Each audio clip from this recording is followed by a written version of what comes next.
Dans cette nouvelle vidéo sur les listes Beetle-Do, je vais vous parler des décisions. Dans la vidéo précédente, nous avons parlé des risques.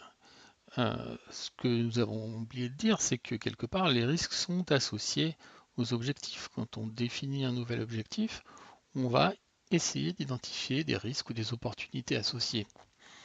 De même, de manière récurrente, par rapport à l'activité, on peut identifier des risques qui peuvent aller dans différentes catégories, à savoir, je sais pas, le risque sur les ressources, sur les finances, sur les moyens, sur le temps, etc.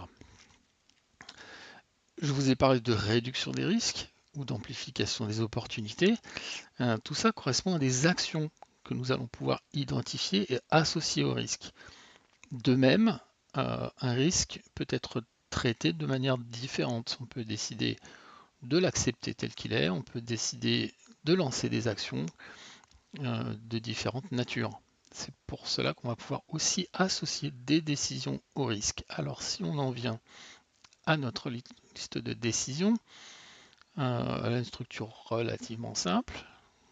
Si on regarde un petit peu dans le détail, on retrouve un nom, une description, un commentaire, une date d'échéance, probablement la date à laquelle on veut prendre la décision si elle n'est pas réalisée, si elle n'est pas réelle, et puis tracer la date une fois qu'on a décidé. Et puis la donnée spécifique ici, c'est la validation. On peut parler d'un cheminement, d'un workflow de validation qui nous emmène de l'identification simple de la décision, quelle décision on va devoir prendre, et puis à partir de là, est-ce qu'on a tous les éléments pour prendre la décision? Est-ce qu'on a éventuellement revu notre décision pour terminer vers une validation de la décision? Là aussi, on peut retrouver, comme en gestion des risques, des bonnes pratiques de prise de décision que vous pouvez retrouver à travers les référentiels qui vous sont présentés dans beetlechoice.com.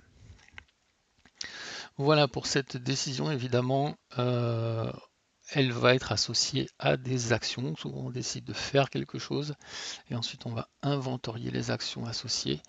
On va les accrocher puisque Beetle-Do permet de faire des liens entre les actions, entre les tâches. Voilà donc la suite du détail dans une prochaine vidéo.